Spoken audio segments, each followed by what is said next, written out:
ಕನ್ನಡ ಭಾಷೆಯ ಲಿಪಿಯ ಸೌಂದರ್ಯವನ್ನು ಮೆಚ್ಚಿ ವಿಶ್ವಲಿಪಿಗಳ ರಾಣಿ ಕ್ವೀನ್ ಆಫ್ ವರ್ಲ್ಡ್ ಸ್ಕ್ರಿಪ್ಟ್ಸ್ ಎಂದು ಕರೆದವರು ವಿದೇಶಿ ವಿದ್ವಾಂಸರಾದ ಎ.ಬಿ. ಕಿಟೆಲ್, ಫರ್ಡಿನಂಡ್ ಕಿಟೆಲ್ ಅಥವಾ ಪ್ರಮುಖವಾಗಿ ಈ ಮಾತಿಗೆ ಹೆಚ್ಚು ಪ್ರಚಲಿತದಲ್ಲಿರುವವರು ವಿನೋಬಾ ಭಾವೆ ಅವರು ಎಂದು ಹೇಳಲಾಗುತ್ತದೆ. ಆದರೆ ಈ ಪ್ರಶಂಸೆಯ ಬಗ್ಗೆ ಇರುವ ಪ್ರಮುಖ ವಿವರಗಳು ಇಲ್ಲಿವೆ. 1. ವಿನೋಬಾ ಭಾವೆ.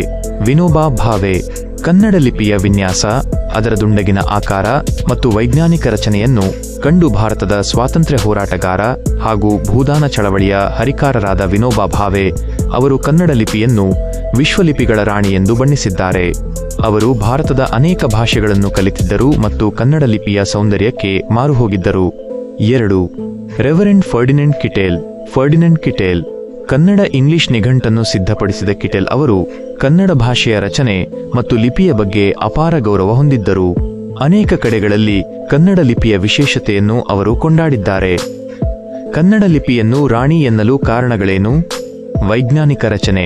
ಕನ್ನಡ ಲಿಪಿಯು ಸ್ವರ ಮತ್ತು ವ್ಯಂಜನಗಳ ಕ್ರಮಬದ್ಧ ಜೋಡಣೆಯನ್ನು ಹೊಂದಿದೆ. ಉಚ್ಚರಿಸುವ ರೀತಿಯಲ್ಲೇ ಬರೆಯುವ ವೈಜ್ಞಾನಿಕ ಗುಣ ಇದರಲ್ಲಿದೆ. ದುಂಡಗಿನ ಸೌಂದರ್ಯ. ಕನ್ನಡ ಅಕ್ಷರಗಳು ಮುತ್ತುಗಳನ್ನು ಪೋಣಿಸಿದಂತೆ ದುಂಡಗಿವೆ. ಈ ಸುಂದರವಾದ ಕೆತ್ತನೆಯಂತಹ ಆಕಾರವು ನೋಡುಗರಿಗೆ ಆಕರ್ಷಕವಾಗಿ ಕಾಣುತ್ತದೆ. ಪ್ರಾಚೀನತೆ.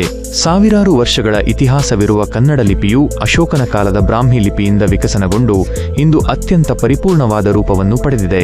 ಅಕ್ಷರಗಳ ವಿನ್ಯಾಸ, ಒಂದು ಅಕ್ಷರಕ್ಕೆ ಮತ್ತೊಂದು ಒತ್ತಕ್ಷರ ಬರುವ ರೀತಿ ಮತ್ತು ಸ್ವರ ಚಿಹ್ನೆಗಳು ಸೇರಿಕೊಳ್ಳುವ ವಿನ್ಯಾಸವು ಜಗತ್ತಿನ ಬೇರೆ ಯಾವುದೇ ಲಿಪಿಗಳಿಗಿಂತ ವಿಭಿನ್ನ ಮತ್ತು ಸುಂದರವಾಗಿದೆ. ಗಮನಿಸಿ, ಕನ್ನಡಕ್ಕೆ ಲಿಪಿಗಳ ರಾಣಿ ಎಂಬ ಹೆಗ್ಗಳಿಕೆ ಇರುವುದು ಕೇವಲ ಕನ್ನಡಿಗರ ಅಭಿಮಾನಕ್ಕಾಗಿ ಮಾತ್ರವಲ್ಲ, ಅದರ ರಚನಾತ್ಮಕ ಸೌಂದರ್ಯಕ್ಕಾಗಿ ಜಗತ್ತಿನಾದ್ಯಂತ ಮನ್ನಣೆ ಸಿಕ್ಕಿದೆ. ನಿಮಗೆ ಈ ಮಾಹಿತಿ ಇಷ್ಟ ಆಗಿದ್ದರೆ ಲೈಕ್, ಶೇರ್, ಸಬ್ಸ್ಕ್ರೈಬ್ ಮತ್ತು ಕಮೆಂಟ್ ಮಾಡಿ.